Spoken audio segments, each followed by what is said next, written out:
En janvier 1997, The Guardian a publié pour la première fois une photo considérée comme unique.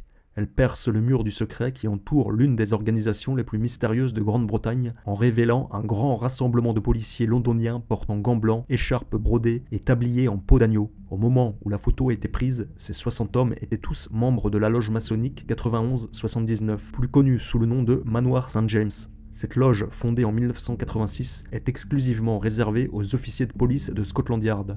La précieuse photo avait été transmise au Guardian par des policiers n'appartenant pas à la franc-maçonnerie. Elle semble avoir été prise lors d'une tenue inaugurale réunissant des policiers qui occupaient alors les postes les plus puissants des forces de l'ordre londoniennes, tous ayant en commun l'originalité d'avoir eu les yeux bandés avec un nœud coulant autour du cou et une épée pointée sur le cœur, alors qu'on les avertit que s'ils brisent leur vœu de silence et de loyauté, ils auront la gorge tranchée et la langue arrachée.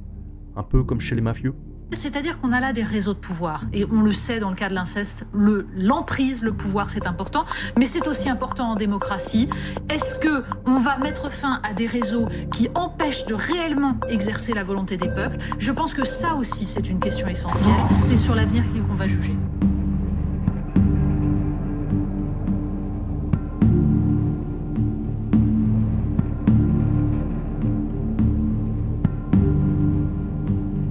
Lequel des deux serments, si vous êtes maçon, l'emporte sur l'autre? For the murder that took place, he is still unhappy and quite rightly so. I'm one of the few backbenchers that had the opportunity of reading an amazing document called Operation Tiberius. Why the contents of Operation Tiberius document is so deeply shocking. It tells the story of crimes planned by little units of police, serving police officers of all various ranks and criminals. And they met not in clubs or pubs where they'd be observed, but they met in the branches of a fraternity that is secret. And the crimes are horrendous. The crimes are plotting crimes, organizing crimes, carrying out crimes, covering up crimes, and using people who were corrupted in all branches of government. And the report, it exists, it's there, it's deeply serious.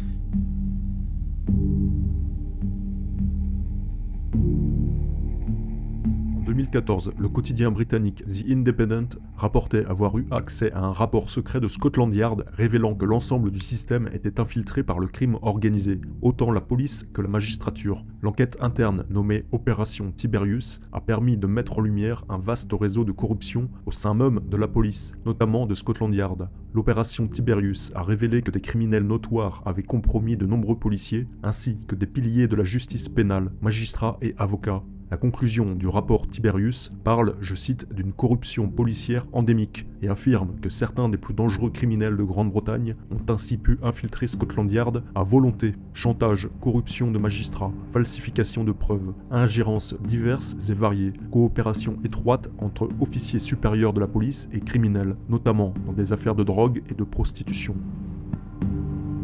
Comme nous allons le voir, le rapport Tiberius nous apprend que la franc-maçonnerie et son réseau occulte et souterrain n'est pas étrangère à ce pourrissement des institutions.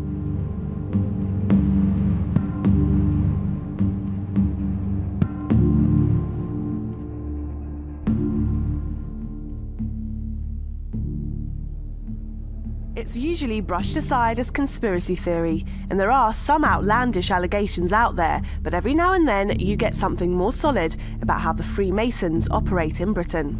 The information in question relates to a 2002 secret Metropolitan Police report called Operation Tiberius that's been leaked to the press. It found that a secret network of Freemasons inside the police have been used by organised crime gangs to corrupt the criminal justice system. Un tel niveau de corruption au sein même de la police et de la magistrature explique notamment la facilité avec laquelle les dossiers de réseaux pédocriminels sont étouffés.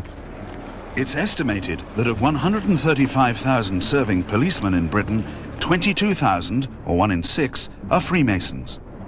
Most Masons say there is no conflict of interest between police work and membership of the Brotherhood, but some outsiders disagree.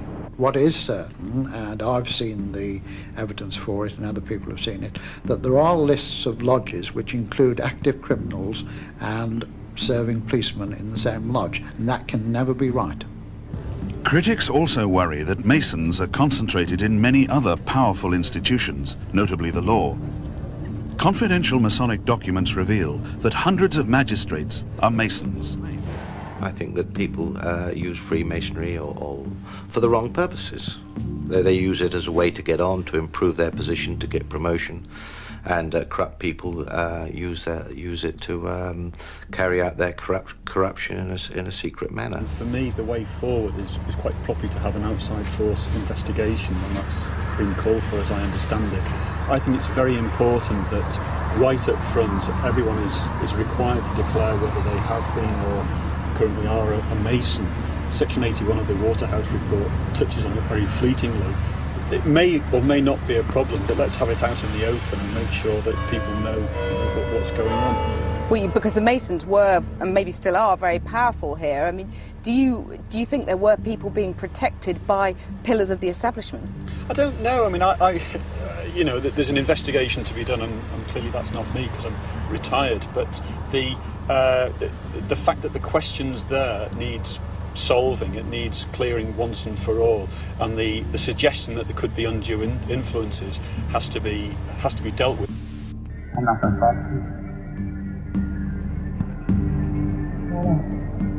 I don't believe it.